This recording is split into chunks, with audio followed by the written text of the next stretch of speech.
नमस्कार, मी ॲडव्होकेट अमिता अमेय जैन, प्रभाग क्रमांक 1 मधून भारतीय जनता पार्टीची अधिकृत उमेदवार या व्हिडिओच्या माध्यमातून आपल्यासोबत यशवंतनगरच्या समस्या, त्यावर मी काढणारा तोडगा याविषयी संवाद साधताना मला आनंद होत आहे। आज छत्रपती शिवाजी महाराज चौकात वारंवार होणाऱ्या ट्रॅफिक जाममुळे नागरिक प्रचंड त्रस्त आहेत। या समस्येचे मूळ कारण एकच आहे, त्या रस्त्यावर पडणारा अतिरिक्त भार।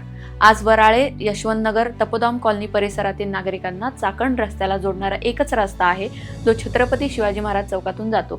मनोहर नगर ते इंद्रायणी मंगल कार्यालय हा डीपी रस्ता मंजूर आहे, त्याचा पाठपुरावा करून तो प्रकल्प पूर्णत्वास नेणे आणि यशवंतनगर ते गवत बाजार असा रेल्वे अंडरपास मंजूर करून पूर्णत्वास नेणे, असे केल्याने वाहतूक डिवाइड होऊन छत्रपती शिवाजी महाराज चौकातील वाहतूक ताण निश्चितच कमी होईल। चला तर मग पुन्हा एकदा यशवंतनगरला मोकळा श्वास घेण्यासाठी येणाऱ्या तळेगाव दाभाडे नगर परिषदेच्या निवडणुकीत दिनांक 2 डिसेंबर 2025 रोजी कमळाच्या चिन्हासमोरील बटन दाबून मला प्रचंड बहुमताने विजयी करा आणि नव्या दमाच्या उमेदवाराला आपल्या सेवेची संधी द्या। आपले मत वाया जाणार नाही याची मी खात्री देते। धन्यवाद।